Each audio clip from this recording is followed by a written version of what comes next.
You're listening to a podcast of The Mojo with Steph Renee. Weekdays 10 a.m. till noon on 900 AM WURD.com. The musical biography of Quincy Jones, Disc 2, which is called Gone Hollywood. The song is called Many Rains Ago, featuring vocals from Letta Mbulu. The song is also known as Oluwa, and again, it comes from the original soundtrack of the miniseries Roots. And so we use that to help get us in the right frame of mind as we prepare to have a conversation about the Roots remake that will be debuting next week, and all that goes into creating these emotional moments that are supposed to stir our consciousness and stir our hearts as we experience these things all over again on the large and small screen. Is that some old slavery music? It's Roots music, dadgummit. Okay, well, it's Roots. And it's Quincy Jones. Now, did you watch it when it first came on the air? Is this... When in Roots? 77, Yeah, I mean, as much as I could. Okay. My parents were very, this is appropriate, this is inappropriate. We'll let you, kind of interact with it because this shouldn't happen without you viewing it, but then take your little self to bed. Yeah, no. So I can't say that I saw all however many hours of it and all aspects of it because, that wasn't going to fly too well. Well, we watched it at home. Roots was such an event. It was like the first time we really got a chance to see that type of world reflected in film, really. Right. There were other examples, and we'll talk about that with Charles Woods. And my father was a CB radio purveyor, and so his handle was Chicken George. Oh, God. So, that all came from that. So, I had awareness, but I can't say that I remember seeing it from start to finish. That flashes back. There was a restaurant called Chicken George's on Staten Avenue. Oh, yeah. Well, I don't know about here. I know we had a Chicken George's in D.C., but yeah. Yep. Yeah. So, all roots, folklore, and iconography, coming to manifest itself. But it's all good. We are anticipating a conversation with film historian Charles Woods to talk about this Roots remake and what have you. But in the meantime, we welcome Brother Cliff calling in from Yaden. Good morning. Yes, it is a good morning. How's it going? You're breaking up a little bit, but how you doing, Brother Brock? Let me fix that right now. There you go. That's better. That's better, yeah. Should be a lot better. Yes. Okay. I know that Dennis said he was slavery movied out. Yes, he did. I'm saying bring him on, bring him on, bring him on. And I definitely watched all of Roots last time. I'm going to watch all of Roots this time. And then my question is concerning, and I don't know the name of the new slavery movie, but it stars Macaulay Culkin, or am I pronouncing it? Matthew McConaughey. Matthew McConaughey. My question is this a movie where the great white hope, the white man comes to save the day, comes to save the black people, or is this a sincere character based on history where this person fights against the Confederate and really sincerely believes he's doing the right thing, or is it just a great white hope? So what's your take on that? You got me on that one. I haven't really delved into the previews or anything for it yet, but we'll probably discuss that on the podcast. Do we know the name of the film? I'm digging it up now. Okay. It's interesting. One of the things that they were saying in the article in the New York Times about the new Roots remake is that they've really minimized the role of white characters in this new Roots. Like they really wanted to bring it a lot closer to what Alex Haley's family was like. So the protagonists are all told from the perspective of the black characters, the African descendants. So I'll make sure I touch base next week and for the uptake on that, and to the answer, the name of the question, name of the movie. Yeah. Free State of Jones is the name of the film. Okay. We'll say it again. Free State of Jones. It opens June 24th. So I guess that's soon. Okay. And then I got one question. I'll hang up and listen for the answer. I haven't heard you guys talk about the new movie by the one that makes all the superstar movies for the summer hits right here from Philly, Will Smith's new movie, the remake of Independence Day. So what are your thoughts on the new movie on Independence Day? I'll hang up and listen. Okay, thank you, Cliff. Sure. Well, I guess it goes to what you're saying about sequels, You know, I think some things should not be messed with.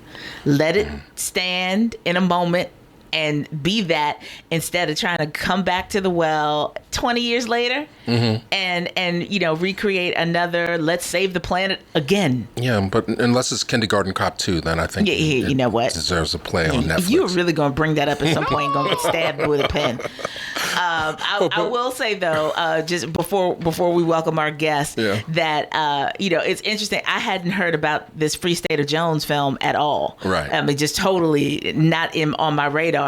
The most exciting thing that I have associated Matthew McConaughey with is the fact that The Dark Tower, first of all, anybody in the listening audience who has never heard me rave about how much of a Stephen King fan I am needs to understand that not only am I a super duper stan fan of Stephen King and his writing, but The Dark Tower as a serialized novel at the time that I was in Singapore was a big deal, because it was a connection to home, but also a reason to run to the store, and because I had time on my hands to really dig in to these characters. So that is currently in production. Matthew McConaughey is playing the evildoer, and Idris Elba is playing the hero, and it's a Western, and I don't dig Westerns, but it's a sci-fi Western. So it's a different kind of perspective on that. That is currently in production. They're looking to have that released probably sometime around summer 2017. So, you know, for all of you who, if you've never heard of the Dark Tower series, you have a chance to catch up on it. But Matthew McConaughey and Idris Elba will be the stars of that film project. And before we get to Mr. Woods, I did want to throw a couple other things out. Arnez J from Def Comedy Jam and Comic View is in town this weekend at Helium. I had a chance to see him last night. Just hilarious, you know.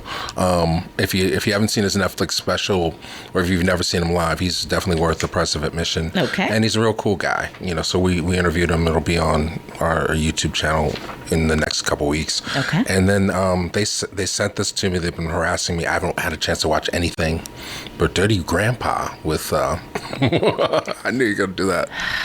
Dirty Grandpa with Robert De Niro is out now on Blu-ray. So you know what? I'm not even going to comment. I just said it's out there. You can do whatever you want. Ride. You can do whatever you want. Like I said, Dirty you know. Grandpa.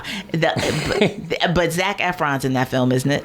Yes. Okay, yeah. That's probably going to be one of those things where I sit down and watch it very guiltily because he's fine. Yes. Okay. All right. So, back to slavery. Yes, slavery's history in film. Charles Woods now joins us on the line to give us some perspective. Hello, sir. Hi. Hey, how's everybody? Good. Welcome back to WURD. Thank you for the welcome. So Roots is coming on the History Channel this Memorial Day, and it's a big event. Not for me. No.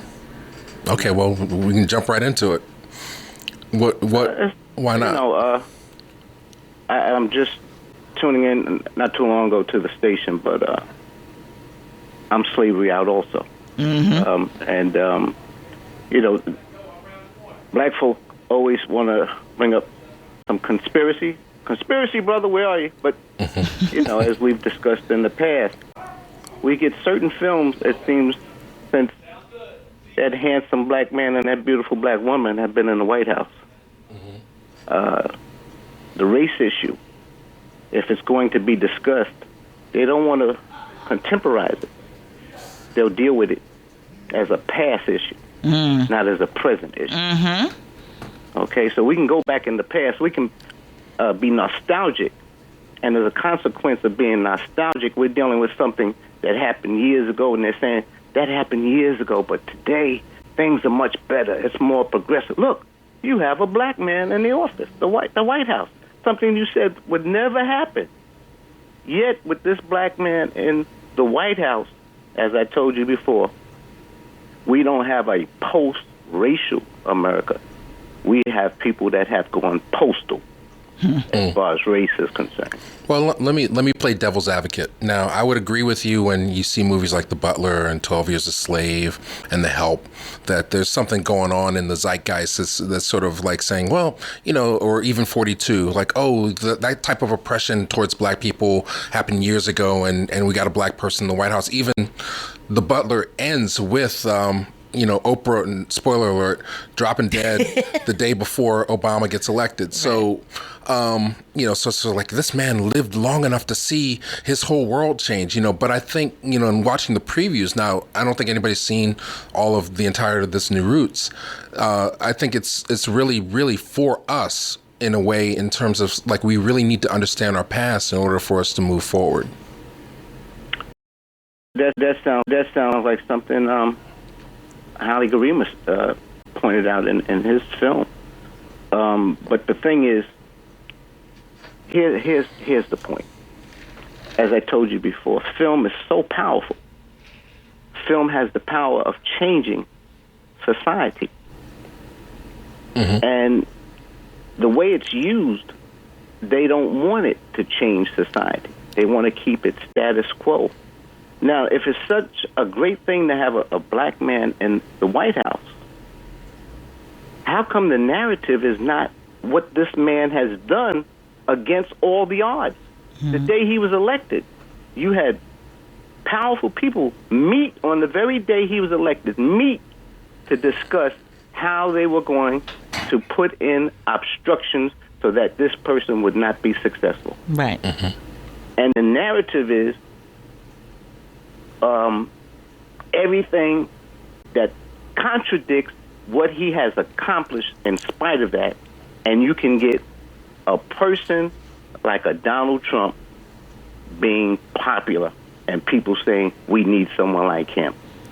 Yeah, well, I was going to say, well, not only that, but I think it's very telling that, we are, I guess, a lot of people are waving the woman banner in terms of Hillary's candidacy again, and where we are at this point of the election process. But there is very little color that is, going to be part of a conversation as it relates to where we're going as a country. That, now that the barrier has been broken, it's like people are backpedaling on that as much as possible. We had 2 Latinos running, and neither one of them are standing very strong in the idea of their ethnic identity in terms of how they were presenting themselves as a part of this process. So we're not uplifting what President Obama has done in spite of all the obstacles, and there's nobody else to kind of stay where he was and then push it even further, at least over the next 4 years. Well, that's true, Steph. The thing is, what I'm saying is, if we see it supposedly as a post-racial thing, then why don't we have some other black candidates come to the fore? Right. We don't see that, as you say. Even the fact that if we have Hillary, and that would be quite unique, that if we get another Democrat elected, then the possibility continues where we can have Obama's legacy continue, with the things he's attempted to do. But she can't even play the so-called woman card because she's being attacked on that. They always say a woman, if she raises her voice an octave, she's playing the woman card. Has that not been thrown out there? Yes. So right away, the other thing is she's not popular with men. Now, isn't that amazing? Here, women are the backbone of this society, and you telling me a lot of men who are married have sisters, aunts, mothers, they have no respect for women? That in itself is ridiculous. A lot of people don't even know why women, it took so long to give them the right to vote. Right. Do you know the story behind that? Well, I was going to say we're not even prepared to celebrate the centennial yet. We're coming up on the centennial in 2020. So that in and of itself is a very telling conversation. Yes, but the thing is, the same reason why blacks were considered 3/5, it was a voting thing. Yeah. And women were not given the right to vote because it was a power thing. They did not want married men to have more power than single men. And getting to the issue of slave films, what kind of slave films are we getting? Someone asked about the new Matthew McConaughey film. Well, that's based on a true story. Mm-hmm. Mm-hmm. Okay, it's based on a true story, but as the person posed the question, is this just another instance of savior? Yes, it is. Okay, yes, it is. Newton Knight, who is based on the first attempt to do the Newton Knight story was in a film called Taproots, 1948, with Van Heflin. But the thing is, I'm looking at the cast for this new McConaughey film, Mm-hmm. and I see my girl, Mike can help me with this. Gugu Mbatha Raw. Okay. She plays a character named Rachel. His first wife was Serena. She dies. He marries Rachel. In Mississippi, 1870 to 1880, it was illegal to marry a black woman. You talking about my family story now. Continue. Oh, okay.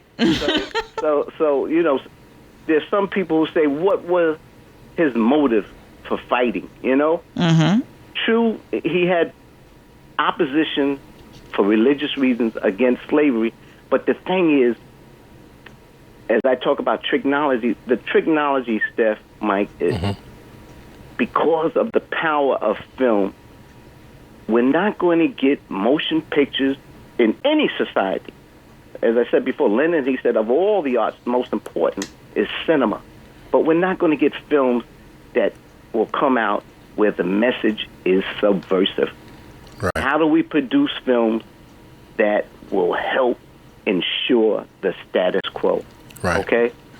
That's the bottom line. Well, we're up against the break, but I did want to let people know that the Charles Woods, aka the Professor, he just did a 20-minute mini lecture about slave rebellion in the films, and we've sort of discussed slave movies in this sort of post-racial America. Right. But when we come back, I'd love to just sort of briefly go through some of the hallmarks of depictions of slavery in American film. And I want to come back to the point he just made about basically if you were marrying a woman of color in this period of history, you had to be prepared to fight, period. Because A, it wasn't legal, and B, you knew that most of the community surrounding you was not going to in any way be supportive of that. And so this idea of the depiction, and I know we've had this conversation on this program before, the depiction of romantic relationships and who has the power in that relationship, whether it's all black, all white, or mixed race marriages and what have you, relationships is important. So all of that boiled into this conversation about slavery or enslavement as it's been depicted in film and television. We continue with Charles Woods after we come back after this brief message. Stay tuned. And we are saying yes to the idea that we can have intelligent, informed, and impassioned discussion about this idea of slavery and its depictions and relationships as they are depicted in films, and particularly as we prepare for the release of the redone Roots miniseries on the History Channel next week. Mike Dennis and Stephanie Renee here in studio. Charles Woods joins us on the line, and we left off, Charles, with conversation about this idea of relationships. I just want to jump back into that for a second because, I think about the impossibility almost in some ways of the fact that my grandfather is here, born in 1888 to a mixed marriage in Little Rock, Arkansas. And what people went through and the fight that was inherent in trying to maintain those relationships in those spaces. And here we are. Now, this is not a slavery movie, but the fact that they're just releasing a feature film in the next month or so about the loving couple case, yeah. in Virginia. And so as you're saying, this whole idea about how the story is told and what the actual content of the story is very significant in the fact that we've had a biracial president for the last 8 years, and we're just getting to a point where this historic ruling on people being able to marry pretty much whoever the hell they want to, as long as they're another consenting adult, is making its way into theaters. Well, Stephanie, you get an argument with me. I've done a study on, as you're aware, on interracial marriage, but in film, what I deplore is the fact that interracial relations has never really been explored. It's been exploited. Okay. So in other words, we've done a number of clips on Mike's channel, and one of the films that caused a great deal of controversy, believe it or not, was the fact that I recommended Beyond the Lights. And we had a number of people going back and forth over the fact that, well, I salute you singling out that film, Brother Woods, because, yes, it was a great love relationship between a black man and a black woman, but I can't really get into the fact that she was biracial. Oh, Lord. Okay? Now, you just suggested to Mike that he not get into the trolls. You know, that's the consequence of having this thing on the internet. Right, filtered and whatnot. But the thing is, you see, we do learn a lot from the commentary. The commentary is not always negative, and you want to know from the commentary just exactly what is hitting them in what they're viewing. Yes. You know, what the response is. So it's dichotomous. It's the good and bad. You're weighing it. But the thing is, I told Mike I want to do a thorough presentation on the color issue. You see, we hear a lot about the Willie Lynch letter, which is there's questions about if it's really something that was actually written. But the thing is, in the Willie Lynch discussion of how to keep a slave, how to make a slave, one of the things they talk about is crossbreeding, talk about the control of language. The other thing is you have the field Negro, the house Negro. Okay, now with the fact that this society, the Eurocentric society, is white supremacist. It's based on color. W.E. Du Bois said it, you know, the problem of the 20th century will be the color line. It is. I always say what happened in America to the blacks who came here from Africa, they came here and they were denied their culture, and a new person was created in America. That person was the Negro, okay? And as a Negro, what happens is you have two cultures. That's what they talk about when they say blacks have this longing for their African ancestry, their African culture. But as recently as Mike did the thing with Brother Baba Dick, what did he say? America is my mama. I didn't eat watermelon in Africa. I didn't wear no zoot suits in Africa. I was born here. So this is my consciousness, my American consciousness. That's the war. Now, getting to the issue of color, we have intra-racial problems, not just to talk about interracial problems. And the intra-racial problems from the time I was growing up, because my father is German, okay? That's me.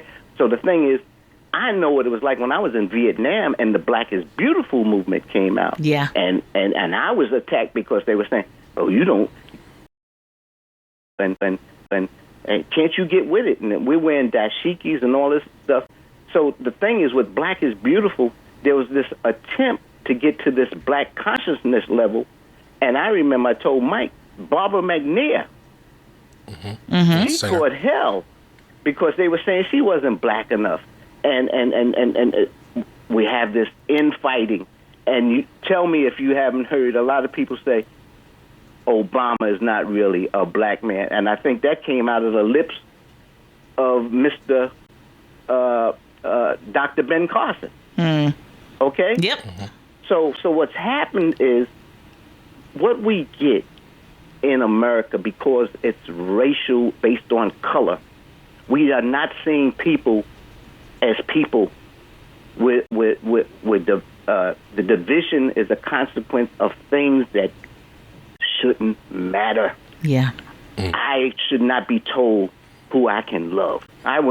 Stephanie, when I was growing up, and a lot of my friends told me the same thing. My aunt, she said, when you go dating, don't you bring nothing black in this house. Okay? Yeah. All right? Okay, and I'll tell you another thing. With this thing on color we're going to do.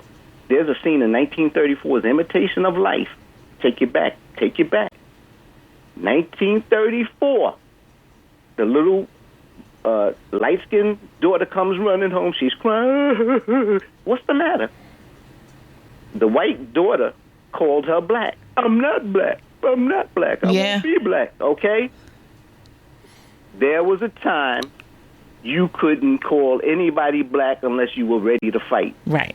And as I told Mike, think of the magazines that existed for black folk at the time. How many said they were black? You had Tan. You had Ebony. You had Jet. Right.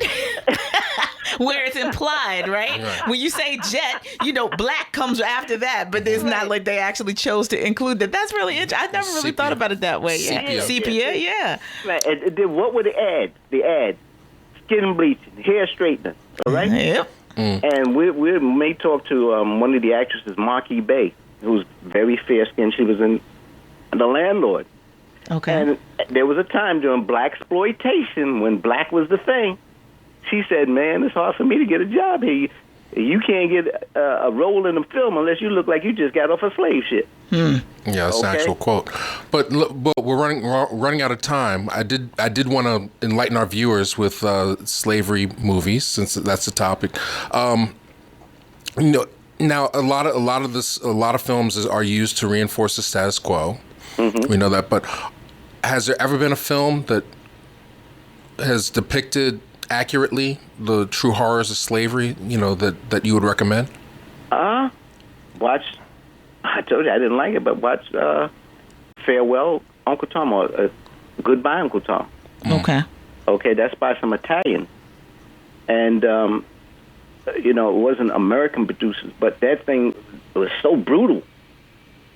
I mean, they really captured what the slave ships looked like, and all these blacks packed in, clamped in these slave ships, so we can get as many as possible. It's like if you're going to see James Brown and a standing room only, you don't mind standing and they'll let you stand so they can get another paying admission. Right. But you cramped up, so they don't care how they cramping people up. And then I said, when we talk about Black Lives Matter, Black lives have never mattered, because the whole thing is the people who in this country about all men are created equal. They never believed that. They never believed that. But that's the only thing that saved us, because it's in writing. It's in writing, but it's not. The old expression: you can legislate laws, you can't legislate hearts. Yeah. Right. Look back at Jefferson. He didn't want to own up to the fact that he had in Clotel, he had a black mistress, or he had having fun with the slaves, and they never really believed these a lot of give credit to the white abolitionists. They were trying to free black, but free them so they can go back to Africa. Right. Because you had a pseudoscience that developed where they wanted to say blacks were on the lower scale of evolution. So we've got a minute left. So basically, if I'm hearing you correctly, you're saying that you have to go to Italian films like Burn and Goodbye Uncle Tom to see any kind of a depiction of slavery that's even close, remotely close to what really happened. Because American films just don't want to deal with the race problem at all. You get me, Stephanie? Yeah, they don't have the weight of American history on them in terms of the lens in which they view it. Exactly, and they don't care about putting it the way it was, because it's not going to upset their status quo. So, in closing, what you're not really looking forward to this new Roots? You don't think it's going to hit home? Well, it's just rebooting it because they know Roots was so popular, and maybe they're trying to strike lightning again. That's all that is. But the old one had its particular flavor. They'll give it a new flavor, but the thing is, Roots has a history. When they put something on the screen, it's what was a popular book, what was a popular play. You follow? Right. Toni Morrison. You dig? And that's what it's all about. What can we get the most knowledge of? But what can we commercialize? What comes already with its commercial value in house? So we'll look back at this time period, this post-racial Obama era, as a time when there's a resurgence of movies about slavery and how good we must have it now, as opposed to how it was back in the day. We're not getting David Walker's Appeal. We're not getting David Prosser. We're not getting the Stoner Rebellion. We're not getting those films, are we? Right. No. Okay. Well, thank you, Charles. Absolutely. Thank you for your insights today. And so, maybe we need to reconvene this in another couple weeks. Yeah, we need after we watch Roots the movie. airs, and really think about how they depict the relationships, how they depict the strength of those who were enslaved in context of what we're seeing happen in our society right now. Yeah, I'm definitely excited about this particular one. I'm excited about the birth of a nation, but yeah, the last 4 or 5 years, I've had enough of the sort of revisionist, like oppression movie. It'll be really interesting 4 or 5 years from now to see, like, lay it out on a tapestry and say, well, this is what that Ring of the Tree is, where we had the black president, but all the movies that got attention were about slavery and civil rights and things like that. So. Except for the one that's about his first date with now Southside First Lady. Yeah, we got to get the filmmaker that on. So anyway. So we got to, June will be a very productive month in terms of, fully getting into the summer blockbuster season and some of these other independent films that are going to be making their ways into theater. And I look forward to exploring their messages, their casting, and all the other things that surround them with you, Mr. Dennis. Yes. And I again encourage people to tune in to Roots so that we can talk about it next week. Yes, absolutely. And with that, ladies and gentlemen, we transition out of Reelblack Radio back into the Mojo with a recap of some of our big news and headlines of the week and how we are going to proceed when it comes to following the money. You've been listening to a podcast of The Mojo with Steph Renee. Weekdays, 10 a.m. till noon. Follow us on your favorite social media like Instagram, Facebook, and Twitter for up-to-the-minute information at 900 AM WURD.